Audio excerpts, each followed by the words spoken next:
good idea. Okay, we are good. So we're going to pick back up in the book of Job. You guys are lucky. I was going to go through 7 through 10 tonight because those all go together, but I decided to cut that in half because 9 and 10 are very long. And there's also a lot of theological stuff to get into in chapter 9 specifically. But just know that 9 and 10 are Job's response to what his friend says in chapter 8. So they do go together. Actually, all of this goes together, but you got to cut it off somewhere each night. So, but we're going to go over 7 and 8 tonight. And chapter 7 is kind of a continued response on Job's part to what was said previously to his friend. What is it, Elhaz or something like that? I can't remember right now. But it's kind of a continued response to that. It's also kind of a now he's more so talking to God again. Okay, so he already kind of gave his response before to his friend. Now he's kind of shifting it toward God, and he's talking to God about his situation again. And so in chapter 7, Job starts to explain or reason his desire for death. So he is not just, talking about desiring to die, but he's saying, here's the reason why really I am desiring to die. So he's kind of giving an excuse for this is really what it is. I say the explanation as a nice way of saying this, but really he's excusing himself for desiring to die. So if you notice in your Bibles, it's split up into like little paragraphs there. Well, each one of those kind of has a point. So verses 1 through 5, Job said, okay, so his first reason for desiring to die is that he has no comfort in this life. He has zero comfort in life right now. So there's no moment where Job feels okay. This is how bad his situation is, right? There is not a single moment that goes by where Job is not in pain or suffering in some way. And we'll see throughout these verses, not just verses 1 through 5, but even later, that the physical discomfort is not even the total picture of things. There's also a lot of spiritual battle that's going on here as well. We know that Satan took his health away, but Satan is continuing to attack Job. This is something that, before I really dove into these deeply, that I never even noticed before. I thought, okay, well, Satan takes away his health and Job is just complaining based off of that. But the implication here is that there is continual suffering. Satan is continuing to attack Job. Satan's not done after he took everything away from him. And so verses 1 and 5 here talks about this a little bit, and then Job will go back to it in a moment. It says, is there not a time of hard service for man on earth? So is there not a time on earth, a specific period of time where man must work and toil and where things must be hard, right? And then it says, are not his days also like the days of a hired man? So it's the same thing as like when you hire someone, they labor hard, but then they get paid and they're done, right? Then it says here, like a servant who earnestly desires the shade. And so if you can imagine being out farming, right? Well, after you've been working hard, you want a place to rest. You want to go find a shady tree and hang out under it for a little while, have a little bit of rest. And so this is what Job is, he's going through such hard times that he just wants some rest. He wants, and for him, he sees death as this way out, okay? Then he says, like a hired man who eagerly looks for his wages. So wanting to be done with the hard part. Then it says, so I have been allotted months of futility, meaning, this meaningless fight in his eyes. Then it says, and wearisome nights have been appointed me. So he doesn't even get rest when he sleeps, is what he's saying. And he'll expound upon this in a couple of verses later. And this is where I was saying, Satan's not done attacking Job. It wasn't just the health here. Then it says, When I lie down, I say, when shall I arise and the night be ended? And so this actually doesn't, this is speaking directly about his sleepless nights, but this is also, remember, this is kind of Hebrew poetry here. What he's saying poetically, when he's talking about is the end to his suffering. And so it's not just about his sleepless nights. He is saying that, but it's also a deeper meaning there that when is the sun going to rise? When is this night going to be over? When is this dark time in my life going to be over? And so then he says, for I have had my fill of tossing till dawn. And then in verse 5 here, we really see that wasn't just a moment where he was stricken with disease and he's grappling with the results of that. This is continual. Okay, he says, my flesh is caked with worms and dust. So talking about the disease that he has. But notice this. It says, my skin is cracked and breaks out afresh. So as soon as he starts to heal, the sores come back. So he breaks out again after he starts healing. And so he's continually being attacked here.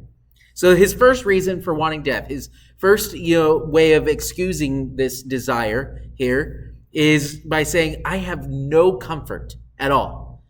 I'm continually miserable. I don't even get comfort when I sleep, is what Job is saying.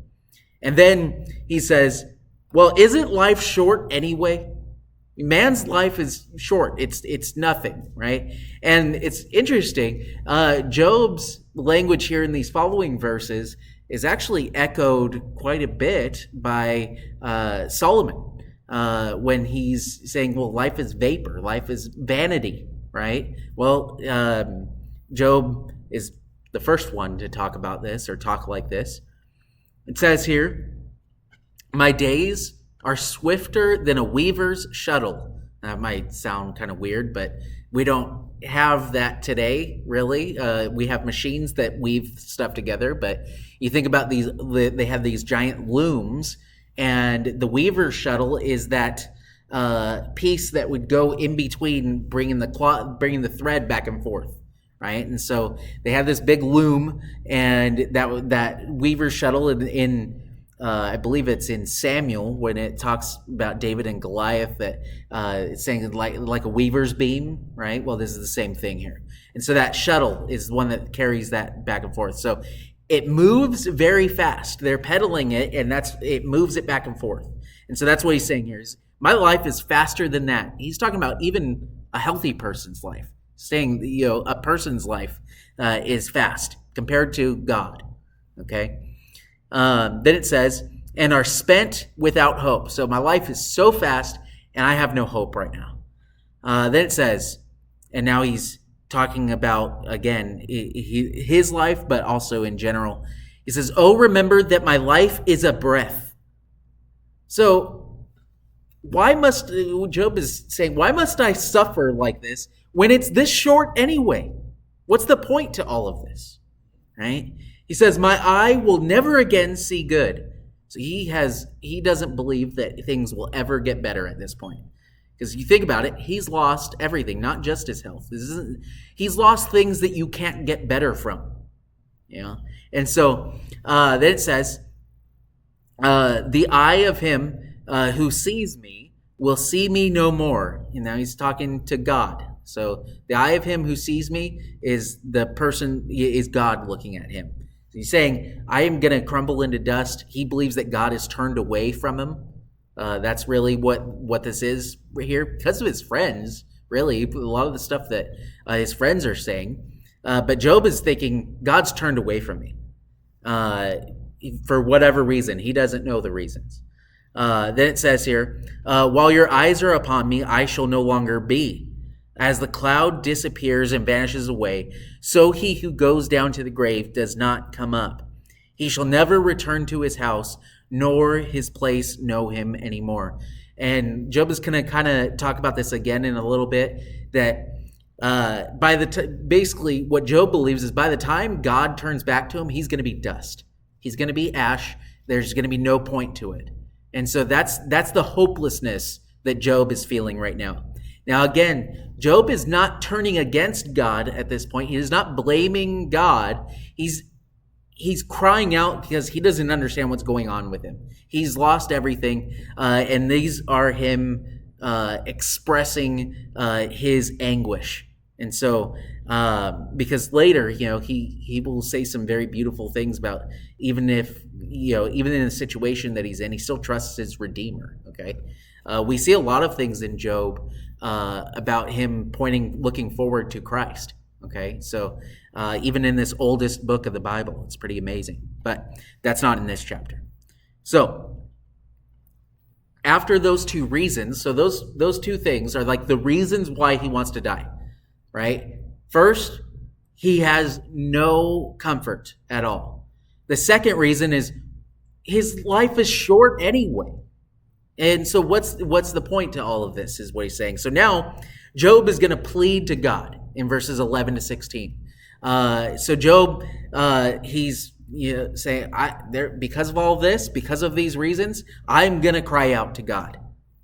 And so he says here in verses 11 to 16, therefore I will not restrain my mouth. So I'm not going to be quiet about this. I will speak in the anguish of my spirit.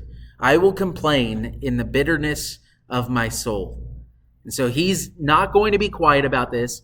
And this is as much him talking to God as it is him talking to his friends. He's explaining why he's saying all of this stuff right now. Should he stay quiet about this? Should he not bring it to God? No, you should always bring everything to God. And so then he says, am I a sea or a sea serpent that thou set a guard over me? I didn't really totally understand this, but am I some powerful thing, right? Then it says here, when I say my bed will comfort me, my couch will ease my complaint. Notice this. And so one, Job believes that this is all God that is doing these things to him. Who is it that is doing this? Satan, right? And so here's something interesting.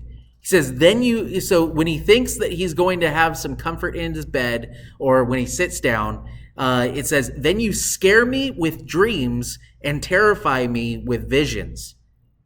So it wasn't enough for Satan to take away his health, but Job is continually, every time he's trying to get some sleep, even if he falls asleep, he has terrifying visions and dreams.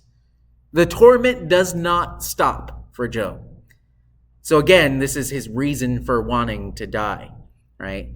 Then he says here, so that my soul chooses strangling and death rather than my body. So again, that's his reasoning. This is his conclusion. This is why he wants to die, because it just never stops. Never stops. Then it says in verse 16, I loathe my life. I would not live forever. Let me alone, for my days are but a breath.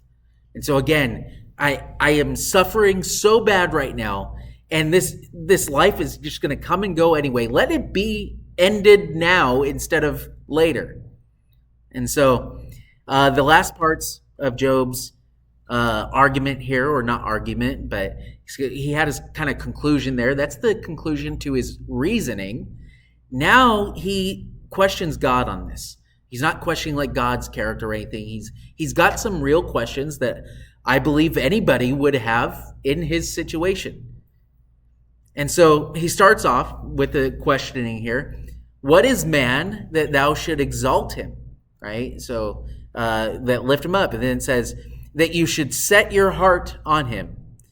That you should visit him every morning and test him every moment. So it sounds like he's going to praise there. Lift it up. No, that you should test him every moment, right? Why is man important, is what he's saying. Why, God, why do you care about what men do? This is he doesn't actually have an answer to this. This is just a questioning here. Then it says, now pointing this at himself, how long will you not look away from me and let me alone till I swallow my saliva? That's another way of dying. So he understands that God is also keeping him alive right now. Job can't even die. He's wishing to die, but he can't. He's suffering, and there's no end. And so he wants to be left alone so that he can die. Then it says, and then again, this is Job, he's wondering what's going on. He's, again, not questioning if God is evil or anything like that. But in verse 20, this makes it plainly obvious. He says, have I sinned? Right?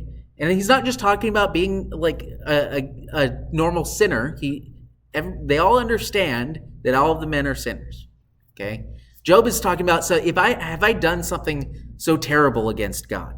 Then it says, what have I done to you, O watcher of men? Why have you set me as your target, so that I am a burden to myself? Now, we need to remember, I may be reading this wrong. This should be read as if someone that is in anguish, right? Think about someone crying, saying these words to God. Have I sinned? What have I done to you, O watcher of men? Right? He's not accusing God. It's not an accusatory tone. It's a sad, burdened tone here. And then so it says here, why then do you not pardon my transgression and take away my iniquity? So Job is also showing that he is repentant about whatever it is that he's done wrong. He's God, why, if I've sinned, why don't you take it away? Why don't you pardon me? Remember at the beginning of the book of Job where it talks about Job's family and how Job offered sacrifices for the things that his children might have done? Job was a pious person. He was very religious, and he did seek after God, and he had a habit of offering sacrifices. That was the way to get, the way of repentance at the time, or to show repentance at the time. And so Job is still in that mindset here. This is important for what Bildad is going to say, right? Then it says, for now I will lie down in the dust, and you will seek me diligently, but I will no longer be. And so what is Job saying there? He's saying by the time that he believes God turns back to him, he will be dead. That's what he thinks. He's going to suffer so bad that he's going to be ground into dust by the time God is back with him, by the time he's right with God again. So this is Job's anguish here. Now, like I said, this is as much to God as it is to his friends. Okay, so he's talking out loud to God. Well, remember the previous conversation was, well, Job, you should repent. You must have done something wrong, right? Well, Bildad is worse. He gets even more pointed and direct and accusatory. Okay, so Bildad is actually going to accuse Job of very specific wrongdoing. And so first we see, so this is the first speech that Bildad gives in chapter 8. We see Bildad's premise. So he sets up his argument here, just like previously. It says here, then Bildad, the Shuhite, the Shuhite, answered and said, how long will you speak these things? So, Job, it is wrong for you to complain. It is wrong for you to be talking like this. And then it says, and the words of your mouth be like a strong wind. So, you're just blowing hot air is what you're doing. You shouldn't be doing this. Then it says, so he starts off with the premise, this is wrong that Job is doing this. It's wrong that Job is even complaining about what's happening to him. Then he goes into, again, the same premise as before, that God is just. Okay? It says, does God subvert judgment, or does the Almighty pervert justice? So, Job, there must be some right reason why God is doing this to you. You must have done something wrong because God is just. And if God is just, he is doing this to you justly. Again, that's a wrong premise to start off with. Then it says, if your sons have sinned against him, he has cast them away for their transgression. So God killed your sons because they sinned. Then it says, by the way, some of Bildad's argument is the fact that we're all sinners and we deserve nothing good, which is true. But would you ever say something like that to someone that is in the midst of suffering? Probably not a good thing. That is not showing love there. But he's basing his whole argument off of that idea that Job deserves this. Okay, so he starts off saying your children deserved to die because of their sin. Then it says, he's like, okay, well, you're going through this situation. All you have to do, Job, is turn back to God. Earnestly seek God. So he says here in verse 5, if you would earnestly seek God and make your supplication to the Almighty. By the way, what has Job been doing in this crying out this whole time? Has he been seeking God? Absolutely. He's turned to God at every turn in this. But, not in the way that Bildad thinks he should, right? And this is part of Bildad's accusation here. Then it says, if you were a pure and upright, surely he would awake for you and prosper your rightful dwelling place. Though your beginning was small, yet your latter end would increase abundantly. So Job, if you were really turning to God, if you were pure and upright, if you were a good person, wouldn't God restore everything that you have? Wouldn't God not be doing this to you, essentially? Wouldn't this be over if you were doing the right thing? So Bildad is saying that the situation that you're in right now, it's because not only you sin, but you are continually sinning against God and you're not turning to him. Because the results, the anguish that Job is going through are, in Bildad's mind, proof that he is doing something wrong. So, which again is a wrong premise, right? So then we have here Bildad's accusation. And I already kind of said it a little bit, but it says it much more clearly here. So in Bildad's accusation in verses 8 through 10, it says, for inquire, please, of the former age. So learn from people previously. Then it says, and consider the things discovered by their fathers. The implication here is that Job is not doing this. Job is not listening to previous teaching. It says, for we were born yesterday and know nothing, because our days on earth are a shadow. Will they not teach you and tell you and utter words from their heart? So Bildad's accusation that Job is doing wrong, the sin that Job is committing is turning away from the teaching of their fathers. Okay? So, in other words, Job is turned away from God. That's what Bildad is saying. So, the reason why Job is suffering right now is because he has turned away from God. That's, makes sense with the previous verses. And then again, he's talking about the teaching of their fathers. Well, at Job's time, the teaching of their fathers would have been all about God. And so Bildad explains his reasoning here. And a lot of it, again, has to do with the proof that he sees in Job's life right now, that the punishment that he sees, or he sees it as punishment. In verses 11 to 18, it says, if he goes by me, I do not see him. If he moves past, that's wrong. Yeah, I know, I messed up. Hold on just a second. I have to change that because I can't read that. I don't know that off the top of my head. So, cancel.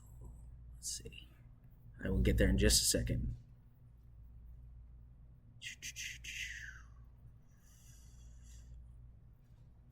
All right.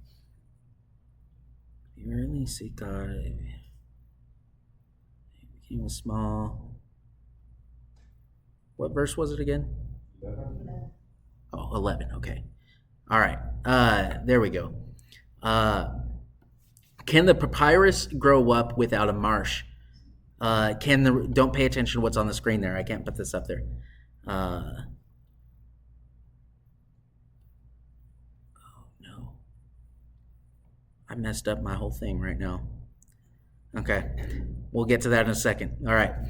Can the papyrus grow up without a marsh? Can the reeds flourish without water? While it is yet green and not cut down, it withers before any other plant. So are the paths of all who forget God. So again, there's that accusation there. Job, you've forgotten God. You've turned away from God. And it says, and the hope of the hypocrite shall perish, whose confidence shall be cut off, and whose trust is a spider's web. He leans on his house, but it does not stand. He holds it fast, but it does not endure. He grows green in the sun, and his branches spread out on his garden. His roots wrap around the rock heap and look for a place in the stones. If he is destroyed from his place, then it will deny him, saying, I have not seen you. And so Bildad is saying here, he gives all these examples, right? He's saying here that the results of what is happening with you, or he sees them as results, what is going on with you right now, all of the problems in your life are proof that you have turned away from God. That's what Bildad thinks, right? So Bildad thinks that the suffering that is happening in Job's life is a result of him not being close to God, of him turning away from God. And so, he's saying, well, all you have to do then is turn back to God, and you will be fine. So that's wrong, right? Not all suffering is a result of sinning against God. Now, getting back to this here. I have to scroll down. So Bildad's answer to this, like I said, is to turn back to God. He already kind of said this earlier, but he's going to spell it out for Job here. It says, and remember, it's very likely, considering what was said at the beginning of this, that Job was the one teaching them all of these things. That Job was the teacher about how to get close to God and what to do when you've sinned and all of that. They call him teacher at the beginning of this. And so now they are feeling very puffed up, and it's almost as if they're using Job's suffering to make themselves feel good about themselves, right? That's the tone that's coming off here. So Bildad's answer, right? Job, basically, this is all going to get better if you just do what I'm telling you to do, if you just turn back to God. And again, was Job ever turning away from God? No. So then it says here in verses 19 through 22, behold, this is the joy of his way. So Job, I'm going to teach you the right way to follow God. And it says, and out of the earth others will grow. Behold, God will not cast away the blameless, nor will he uphold the evildoers. So, is this a true statement here? Yes. Bildad is using truth here. He's just using it in the wrong situation, right? So then it says, he will yet fill your mouth with laughing, and your lips with rejoicing. Those who hate you will be clothed with shame, and the dwelling place of the wicked will come to nothing. And so, Job, all you have to do to get out of your situation, right? This is what he's saying throughout this whole thing. Job, you are turned away from God. You are in a backslidden state. You are not seeking God. And Bildad thinks he's continually not seeking God. All you have to do, Job, is turn back to God, call out to him. And he said, like he said earlier, earnestly seek the Almighty. So Bildad's mind, right, from what he said much earlier, like at the beginning of this argument, is that if Job would just earnestly seek God. So Job, I heard you calling out to God, but you weren't earnestly seeking God. So if you would earnestly seek God, well, God's going to restore everything you have. And the fact that God hasn't restored you yet means that you're still in sin, that you're still doing something wrong, and you need to figure out what that is and turn back to God. And so what we see with the three friends, and what we will see with the third, is that they each have an idea of something that Job is doing wrong and the way to get out of it, right? The way to get out of his suffering. They're all using truth to say this, but they're using it in the wrong situation, right? It is a true statement that we are all sinners, that we deserve nothing good from God, that every good thing that we have is a gift from God. That is true.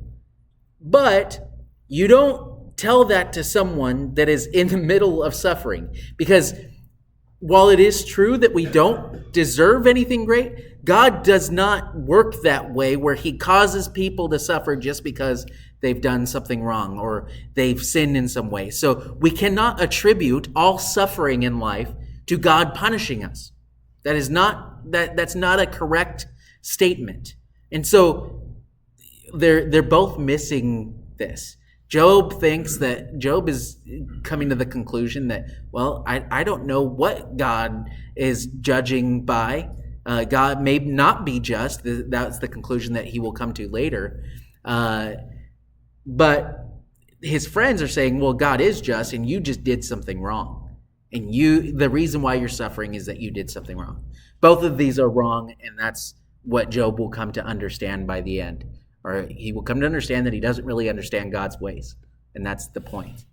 And so I'm going to go ahead and stop the recording now.